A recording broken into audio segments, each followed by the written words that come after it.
केदारनाथ आपदा हिमालय के आधुनिक इतिहास की सबसे महत्वपूर्ण घटनाओं में से एक है। आज से करीब 12 साल पहले जून 2013 में हुई इस त्रासदी में बहुत बड़ी संख्या में लोगों की जानें गई और भारी जान माल की क्षति हुई। वैसे तो ये आपदा राज्य के केवल एक हिस्से तक ही सीमित नहीं थी, लेकिन क्षति का और मौत का सबसे ज्यादा तांडव केदारनाथ के इलाके में हुआ। जहां एक ओर सोनप्रयाग और गौरीकुंड में भारी तबाही हुई, वहीं केदारनाथ से महज 6 किलोमीटर की दूरी पर स्थित रामबाड़ा पूरी तरह से बर्बाद हो गया और उसका नामो निशान मिट गया। नमस्कार, मेरा नाम है हृदय जोशी और आप देख रहे हैं इको एंड एनर्जी टॉक, वो यूट्यूब प्लेटफॉर्म जहां पर आप क्लाइमेट चेंज और साइंस जैसे महत्वपूर्ण विषयों पर वीडियो देखते हैं जिनका सीधा सरोकार आपकी जिंदगी से है।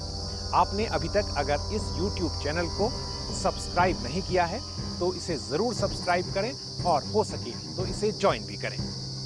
केदारनाथ आपदा के वैसे तो कई पहलू हैं, लेकिन एक सबसे महत्वपूर्ण और निर्णायक पहलू जिसने इस आपदा की आखिरी चोट की वो था केदारनाथ मंदिर से थोड़ी और अधिक ऊंचाई पर बसी चौराबरी झील, जिसे गांधी सरोवर भी कहा जाता है।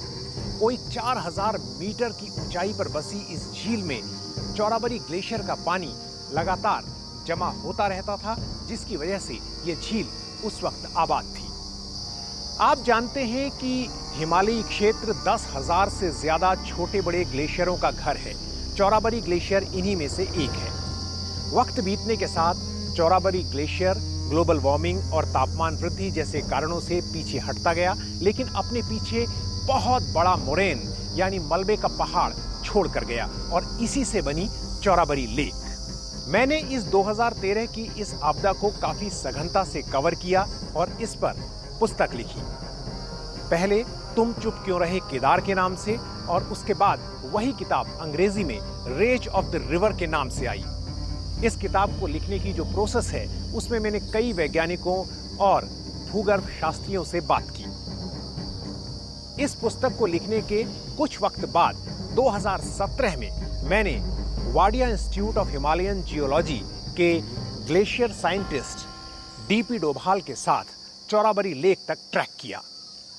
जो जानकारी मिलती है उसके मुताबिक असल में 2013 में चौराबरी लेक का आयतन यानी इसका वॉल्यूम लगातार बढ़ रहा था। आपको ये मालूम ही है कि हिमालयी क्षेत्र में बहुत सारी हिमनद झीलें ग्लेशियर लेक्स हैं, जिनमें थोड़ा बहुत पानी होता है और ज्यादातर वक्त वो जमी रहती हैं।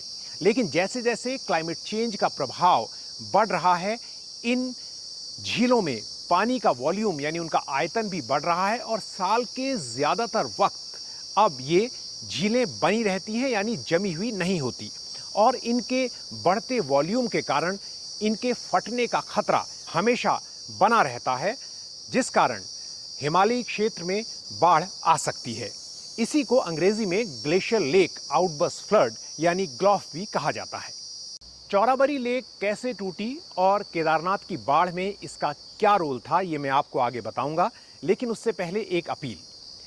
इको एंड एनर्जी टॉक एक ऐसा प्लेटफॉर्म है जहां पर कमेंट्री नहीं बल्कि तथ्यों के साथ मैं ग्राउंड रिपोर्ट और रिसर्च एक्सप्लेनर लेकर आता हूं, जैसा कि एक आप अभी देख रहे हैं। इसलिए हमें सहयोग करने के लिए इस चैनल को सब्सक्राइब और ज्वाइन करना ना भूलें। अगर हो सके तो कमेंट सेक्शन में सुपर थैंक्स के ऑप्शन के साथ आप हमारी आर्थिक मदद भी कर सकते हैं। केदारनाथ आपदा से पहले केदारनाथ के ऊपर कोई 14 छोटी बड़ी हिमनद झीलें यानी ग्लेशियर लेक थी। इन सभी की ऊंचाई कम से कम 3700 मीटर थी और ये केदारनाथ मंदिर से लगभग 2 किलोमीटर ऊपर बसी हुई थी। जो सबसे नियरेस्ट लेक थी वो करीब 2 किलोमीटर ऊपर थी। इन्हीं झीलों में से एक चौराबरी झील, जिसे गांधी सरोवर भी कहा जाता है, वो लगभग 3900 मीटर या अगर बहुत स्पेसिफिक होकर कहें तो 3960 मीटर की ऊंचाई पर थी। जैसा कि मैंने बताया कि यह झील मूल रूप से चौराबरी ग्लेशियर के स्नाउट यानी थूथन पर पिघले पानी से बनी थी, लेकिन जलवायु परिवर्तन के कारण ग्लेशियर 200 मीटर से अधिक पीछे हट गया। इसके टूटे हुए यानी छोड़े हुए मलबे से एक हिमोड़ यानी मोरेन यहां रह गया, जिसके माध्यम से ग्लेशियर से झील तक बहुत कम पानी बह सकता था। वैज्ञानिक बताते हैं कि इस झील में जो भी पानी जमा होता वो या तो बर्फ के पिघलने या वहां होने वाली बरसात के कारण था।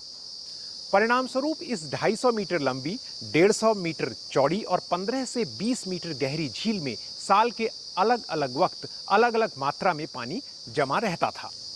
वाडिया इंस्टीट्यूट के वैज्ञानिकों ने यहां पर एक मॉनिटरिंग कैंप यानी निगरानी कैंप बनाया था और वो लगातार चौराभरी ग्लेशियर के झील का स्तर नापते रहे थे और उन्होंने पाया कि 2000 के दशक के शुरुआती सालों में इस झील का जल स्तर लगातार बढ़ रहा है।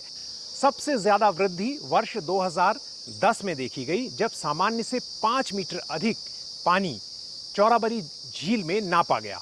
उस वक्त ये पैमाइश अक्टूबर के महीने में की गई थी। जाहिर है झील के जो तटबंध हैं उन पर प्रेशर लगातार बढ़ रहा था और 2013 में जब केदारनाथ आपदा आई, आपको मालूम है कि 15 जून से लगातार घनघोर बारिश हो रही थी, मूसलाधार बारिश, जिसकी वजह से झील में पानी बढ़ता गया।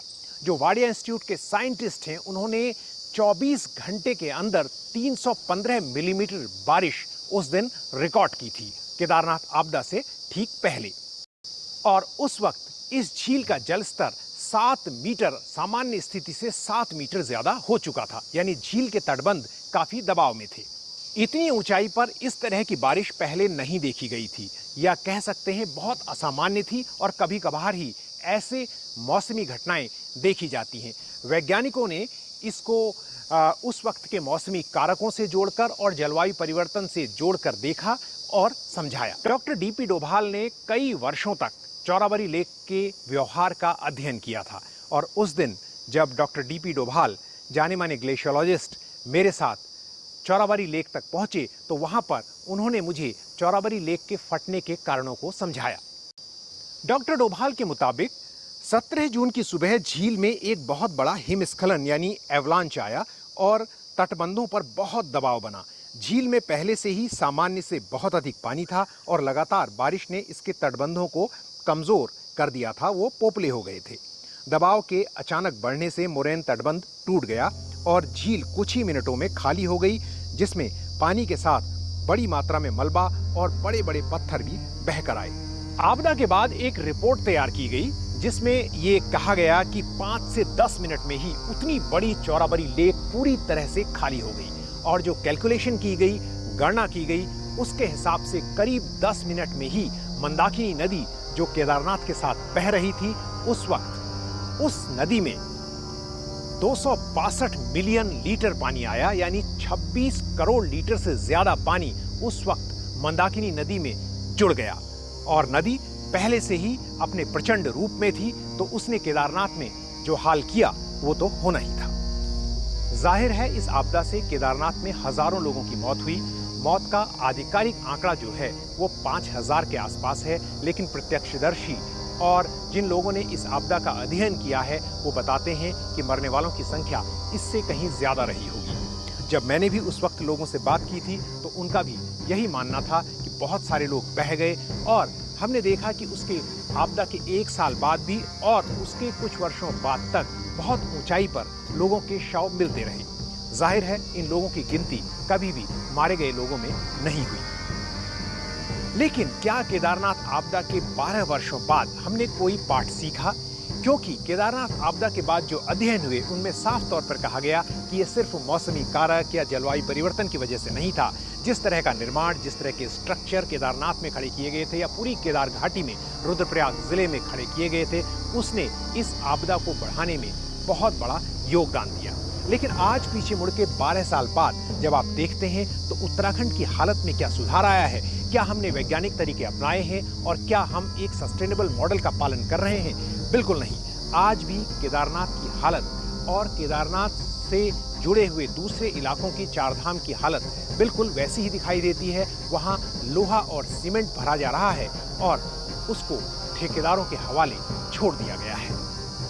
ये वीडियो अगर आपको अच्छा लगा तो आप इसे लोगों से के साथ शेयर करें ताकि ये जानकारी दूसरे लोगों तक भी पहुंच सके। और जैसी मैंने आपसे पहले दरख्वास्त की, इस चैनल को सब्सक्राइब जरूर करें और इसके बारे में दूसरों को भी जरूर बताएं। चाहे तो ज्वाइन भी कर सकते हैं बहुत मामूली कीमत पर, और सुपर थैंक्स के विकल्प के साथ आप मेरी मदद भी कर सकते हैं। जल्द ही नई वीडियो के साथ आपसे फिर मुलाकात होगी। नमस्कार।